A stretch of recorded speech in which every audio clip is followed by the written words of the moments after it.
Nah, makanya saya melihat kuliner ini karena orang kan kalau nggak makan nggak bisa hidup ya Mas ya. Kalau nggak salah. Bener nggak sih? Yang bener kalau nggak minum. Oh, kalau nggak minum, kalau Iya, makan masih kalau bisa nggak hidup. makan masih bisa hidup, gitu. iya kan? Ya, makanya saya dua nih. Itu kata guru biologi saya. Oh gitu ya. Makanya saya dua nih nyediainnya, ada minuman, ada makanan kayak oke. gitu. Nah, Biar tetap bisa bertahan hidup. betul. Tapi kalau saya tanpa makan tanpa minum tuh tetap bisa hidup. Karena? Tapi kalau tanpa cinta saya nggak bisa. waduh, berat ini berat. Ampun ini gurunya. Ampun coach gitu. Ampun coach. Aduh, kalau masalah cinta saya masih belakang nih kayaknya.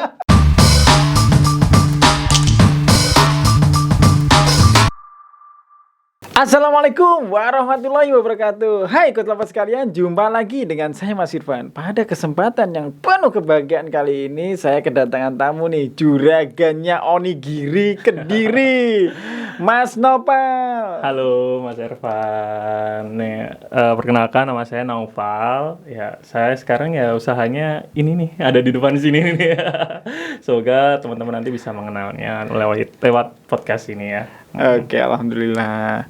Mas Novel, apa sih yang menginspirasikan, ini judulnya Pemuda Inspiratif nih kayaknya tulisannya. Oh, Pemuda iya. Inspiratif ini. Apa yang menginspirasi Anda seorang ya akademisi tiba-tiba langsung beralih ke kuliner? Oke, Oke. yang jelas pasti kita kan harus bertahan hidup ya Mas ya. Apalagi Kok terlalu akademisi banget sih? Enggak, bener. Tapi apalagi kalau di masa pandemi kayak gini kan, semua dunia perekonomian, semua dunia apapun usahanya itu kayak jungkir balik kan. Oke. Nah, makanya itu kita harus berjuang atau survive gitu kan di kondisi yang sangat pelik ini gitu. Terus? Nah, maka dari itu mungkin bisa, kalau dari background saya memang saya mungkin belajar sampai S2 gitu kan. Tapi ternyata dengan titel S2 itu belum tentu kayak kita itu bisa survive dengan job atau pekerjaan yang orang-orang paradigmanya itu kalau misalnya S2 mungkin jadi dosen, atau orang S2 jadi guru atau apa gitu kan, atau mungkin yang emang linear ke bidang akademisi. Tapi saya tuh karena di sini kan saya realistis aja ya, maksudnya apa yang ada kesempatan yang di depan mata saya, kenapa nggak saya gunakan kayak gitu kan. Ya mungkin orang tua saya sebenarnya dulu tuh emang prefer atau pengen saya tuh jadi dosen kayak gitu. Ini agak sedikit curhat nggak apa-apa ya? Boleh. ya? Iya, boleh. Jadi curhat colongan ya, nggak apa-apa ya. Oke, nggak masalah. Iya, dari dulu orang tua saya emang doktrin saya kayak ayo gimana lanjut S1 selesai, lanjut S2 aja gitu kan. S2 selesai pengen jadi dosen nggak kayak gitu kan. Ya kalau pengen nggak pengennya itu sebenarnya kan saya tuh ya itu tadi melihat kesempatan yang ada kayak gitu loh. Kalau misalnya sekarang kesempatannya belum jadi dosen, ya mungkin belum kesempatan jadi dosen kayak gitu loh. Nah, makanya saya melihat kuliner ini karena orang kan kalau nggak makan nggak bisa hidup ya Mas ya. Kalau nggak salah. Bener nggak sih? Yang bener kalau nggak minum. Oh, kalau nggak minum, kalau Iya, makan masih kalau bisa nggak hidup. makan masih bisa hidup, gitu. iya kan? Ya, makanya saya dua nih. Itu kata guru biologi saya. Oh gitu ya. Makanya saya dua nih nyediainnya, ada minuman, ada makanan kayak oke. gitu. Nah, Biar tetap bisa bertahan hidup. betul. Tapi kalau saya tanpa makan tanpa minum tuh tetap bisa hidup. Karena? Tapi kalau tanpa cinta saya nggak bisa. Waduh, berat ini berat. Ampun ini gurunya. Ampun coach gitu. Ampun coach. Aduh, kalau masalah cinta saya masih belakang nih kayaknya. Ya, masih expert Anda gitu ya. Oke, silakan. Nah, ya itu tadi sebenarnya karena saya melihat di depan mata, mungkin usaha yang paling relevan untuk saat ini dan yang paling stabil kayaknya kuliner, karena mas setiap orang itu mengkonsumsi makanan kayak gitu. Nah, tinggal kita aja mengolah kayak gimana makanan kita bisa diterima oleh masyarakat kayak gitu. Nah, sebelumnya kalau saya boleh memperkenalkan ini ya, ini warung Babat ya. Warung Babat ini sebenarnya saya pikir tadi bilangnya warung Mbak Bet. Nah, ya itu banyak yang miskomunikasi di situ ya, karena bad ini kan artinya buruk ya. Kok namanya buruk gitu.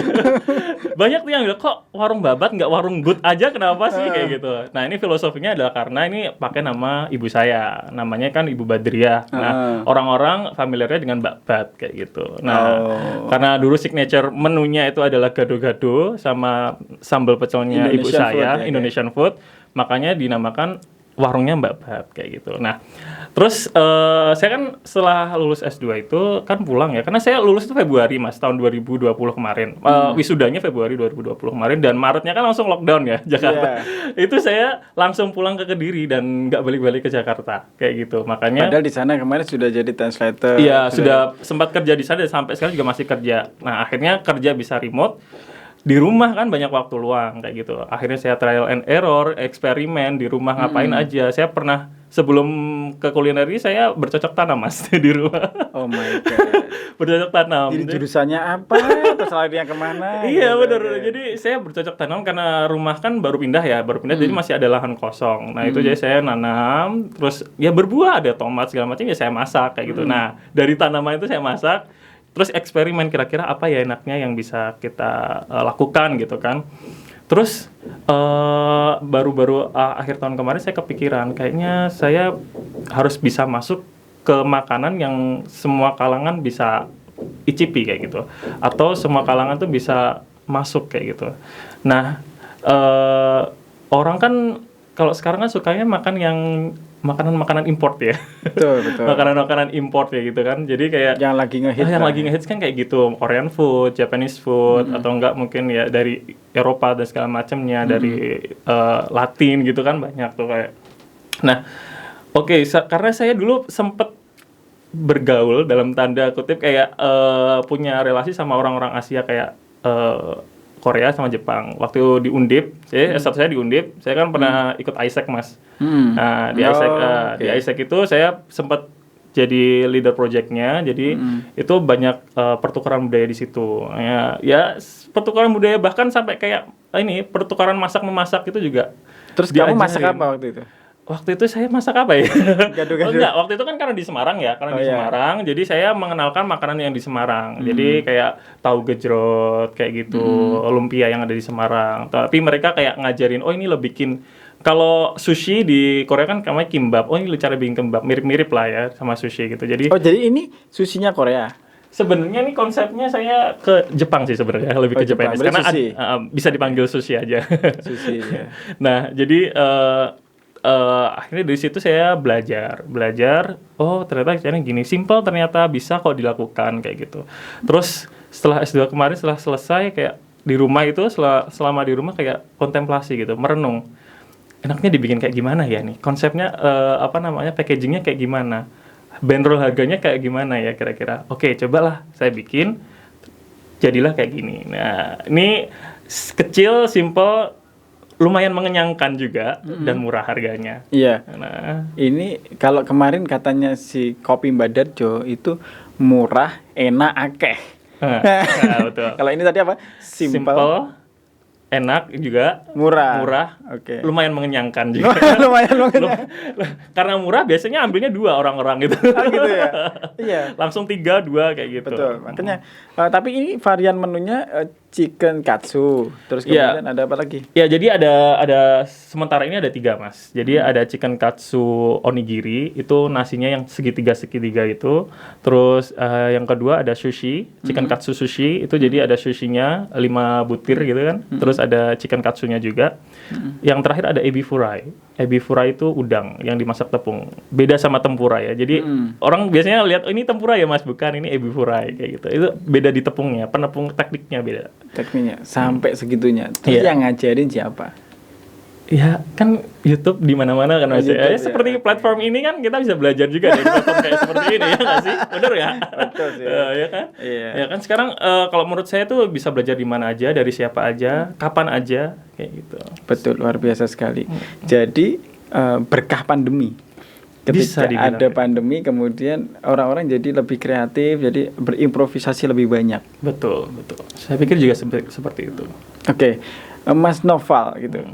Apa selain ini ya, selain makanan ini, apa yang menjadikan Anda tergerak untuk terus mengembangkan konsep F&B ini? Jadi kenapa kok enggak sesuai dengan basic Anda yang backgroundnya kemarin S2, kemudian sudah jadi translator dan banyak project di sana.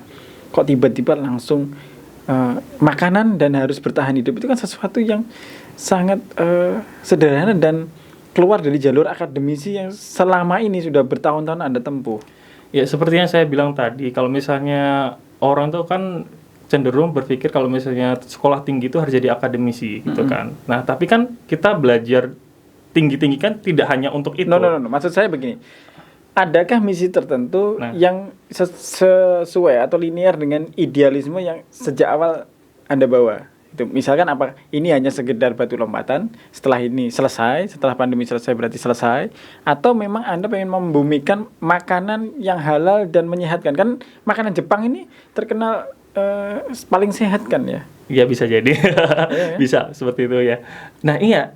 Yang seperti yang saya bilang, saya bukan ada misi tertentu juga, tapi saya mencoba untuk melinearkan, walaupun ini nggak terlihat linear ya, tapi saya melinearkan apa yang saya dapat di pendidikan saya dan apa yang saya lakukan sekarang.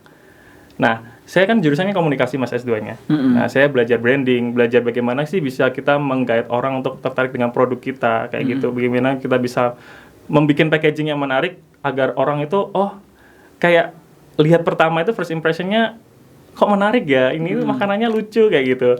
Nah, dicoba rasanya enak juga kayak gitu. Nah, strategi-strategi seperti itu yang saya aplikasikan dari apa yang saya pelajari di akademis gitu. Unboxing pertama ketika saya dilihatin makanan ini, itu saya 3 kali salah nebak angkanya. Makanya saya kaget tuh, ini yang punya siapa ini? Ini gila banget ini ngasih harga kok ngawur ini. Ini lihat serius, sekitar Anda kan ada kafe-kafe baru tuh ya. Ya betul. Ya, itu kalau ini booming gara-gara podcast ini ya, insya Allah ya kan. Amin. Itu tutup semua kafe. Serius. Gitu ya? Serius. Aduh. Kayak gini nih, luar biasa, murah-murah banget dan nggak ada brandnya. Ini belum ada brandnya karena masih baru 3 hari. Ini bukan hanya bad ya ini kalau saya very good. Amin. Nah, ini bisa jadi inspirasi kan. Amin. Jadi minuman apa namanya, jus mangga very good. Ya, jus mangga very good. Sudah segede gini. Terus kemudian ada toppingnya buah gitu. Toppingnya buah asli loh guys. Ya, jadi kok ikut-ikutan guys ya ini. Terus sekalian, ya ini ada topping buahnya luar biasa. Dan ini bikin sendiri semua. Bikin sendiri. Nggak ada yang bantuin. Iya pasti ada bantuin juga sih. Maksudnya kayak dari inspirasi sendiri. Terinspirasi sendiri. Luar biasa. Jadi saya mengumpulkan apa yang saya dapatkan dari segala literasi kayak misalnya YouTube ataupun ya dari artikel atau apa kayak gitu. Pengalaman pribadi juga. Ya saya itu tadi proses kontemplasi itu akhirnya produknya kayak gini. Sekarang sudah available di Gojek, GoFood. Kalau yang warung babat memang udah ada di GoFood. Kalau yang ini GrabFood? GrabFood belum. GoFood aja. GoFood aja. Tapi untuk menu yang ini masih belum ready di GoFood sih. Yang ini kan baru nih, baru sekitar 2 bulan lah, bisa dibilang 2 bulan. Dan sekarang saya masih sistem yang Japanese food ini masih by order ataupun bisa bisa didapatkan di Swalayan. Swalayan? Ya, saya stok di Swalayan. Swalayan sebelah itu ya? Iya, yang itulah, yang depan-depanan itulah. Luar biasa sekali. Terus itu mendesain dari packagingnya itu juga Mas Nopal sendirian? Iya, saya idenya dari saya, tapi saya minta bantuan dari expert designer gitu. Oke, luar biasa banget.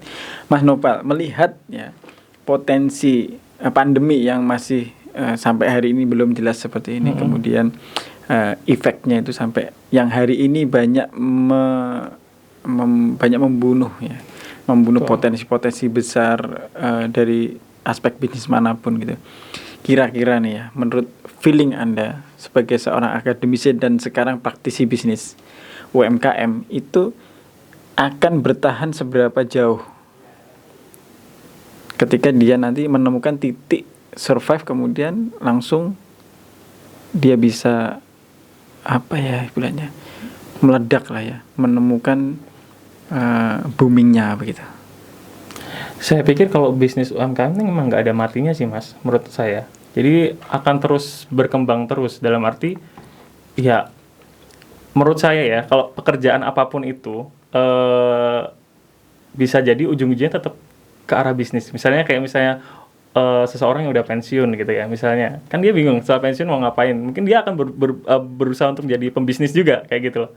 Jadi walaupun ini pandemi setelah usai udah titik survive-nya udah kembali lagi seperti sedia kala itu ya masih akan tetap berjalan kayak gitu. Ya. Oke, misalkan nih Mas, nah misalkan nih ya, Anda kan seorang profesional di bidang komunikasi. Misalkan nih, saya ngasih tawaran, Mas Nopal, produk Anda ini saya beli, kan juga omsetnya masih baru berjalan Ya, di 2 digit kan ya omsetnya. Amin. Nah, seandainya sudahlah ini saya beli, terus kemudian Anda saya kontrak menjadi staf redaksi di podcast saya ini, kira dengan gaji di atas omset Anda, mana akan Anda pilih? Saya lebih mengembangkan ini. Bagaimana Anda bisa menemukan sesuatu yang baru berjalan beberapa bulan ini, terus kemudian meninggalkan idealisme Anda yang sudah Anda geluti dan tekuni lebih dari 5 tahun kan di bidang komunikasi? Oh iya, baru ya 2 tahunan ya kalau bidang komunikasi. Iya. Bagaimana bisa itu? Karena kalau saya ya idealisme saya itu punya pemikiran seperti ini. Kalau misalnya saya kerja dengan orang kayak gitu ya, saya susah berkembang kayak gitu. Maksudnya untuk saya pribadi, mungkin kalau orang kan beda-beda ya Mas. Kalau untuk saya pribadi kayak gitu. Tapi kalau saya mengembangkan bisnis ini, saya bisa mengapa-ajakan bisnis ini dulu. Saya bisa mengembangkannya sebesar apapun yang saya inginkan dengan strategi yang saya miliki. Berarti kesimpulan saya Anda dulu salah jurusan. Saya tidak bisa bilang saya jurusan juga sih Mas, karena yang saya dapatkan juga di komunikasi juga saya aplikasikan kayak gitu. Jadi emang takdirnya kayak gitu kayaknya sih sebenarnya, emang udah digariskan seperti itu. Luar biasa. Di saat seperti ini masih bisa memberikan gambaran yang objektif dan optimisme yang tinggi. Iya. Nah, Kuslover sekalian, sosok Mas Noval ini yang patut diteladani. Iya. Jadi meskipun sudah melalang buana ke kota besar, ke ibu kota, mencari pengalaman yang tinggi, tapi ketika pandemi ya terjadi dan 1,5 tahun mematikan segala bisnis perkotaan, dia dengan nekat bisa membuka warung Mbak Bat dan kemudian mempromosikan lewat media sosial. Bagaimana dengan Anda? Apakah Anda menyerah dengan keadaan ini, kemudian menanti pandemi segera berakhir, atau Anda memilih mencari inspirasi baru seperti Mas Nopal sehingga bisa melahirkan UKM serta pebisnis milenial yang bermental baja? Itu ada di Anda semua. Silahkan memilih, tulis pilihan Anda di kolom komentar di bawah ini. Saya boleh dong Mas Nopal untuk memberikan sedikit pesan atau quotes untuk teman-teman? Ya, kalau sedikit pesan untuk teman-teman sih sebenarnya apapun yang kita usahakan, apapun yang kita perjuangkan, jangan sampai kita itu tinggi hati. Pokoknya kita harus tetap terus belajar dari manapun, kapanpun, dan dari siapapun. Seperti itu sih. Karena itu yang bisa bikin kita untuk terus berkembang kayak gitu. Luar biasa sekali. Ini levelnya kayak sudah sudah jadi master chef. Oh gitu ya. Saya belajar juga dari situ. Oke, luar biasa. Terima kasih Mas Nova. Oh ya, kaitannya tadi ingin ada sedikit informasi untuk launching warung Mbak Bat dan kemudian memberikan giveaway untuk teman-teman, silakan. Ya. Oke, untuk teman-teman bukan Coach ID ya ini namanya. Ya, Coach Lover. Oh, Coach Lover. Oke. Untuk teman-teman Coach Lover nih, saya ada 2 produk nih. Ini ada warung Mbak Bat ini dengan bento seriesnya yang terbaru. Terus ini brandnya tadi belum saya sebutkan ya Mas ya. Iya. Ya, ini namanya Fruity Factory. Nanti ada Instagramnya itu fruityfactory.kdr. Kalau ini warung Mbak Bat Instagramnya. Warung Mbak Bat. Ya. Oh, jadi ini dua produk yang berbeda. Produk yang berbeda. Oke. Brand yang berbeda. Nah, kalau untuk promonya nanti kalau misalnya teman-teman berkunjung ke stall kami atau depot kami bisa dapat bonus produk-produk dari ini 2 brand ini. Oke, syaratnya apa nih syaratnya? Syaratnya datang aja dulu. Jadi saya datang nanti saya dapat kasih gratis 1 piece, ini juga 1 piece. Oke, luar biasa sekali. Nggak ada syaratnya, pokoknya syaratnya datang aja. Nanti dapat bento series sama Fruity Factory. Oh, luar biasa sekali. Ini enak banget, jadi ada toppingnya. buah asli, teman sekalian ini. Dan banyak ya, ini digenggam segini banyak. Oke, nah itu tadi perjumpaan kita dengan Mas Noval. Jangan lupa like, subscribe, serta nyalakan lonceng agar Anda bisa mendapatkan info terbaru dan yang lebih bermanfaat serta menarik bagi kehidupan Anda selanjutnya. Untuk bisa mendapatkan inspirasi yang lebih banyak lagi, jangan lupa juga follow Instagram saya di bukancoach.id. Sekian dari saya Mas Irfan dan Naufal. Assalamualaikum warahmatullahi wabarakatuh. Sampai jumpa.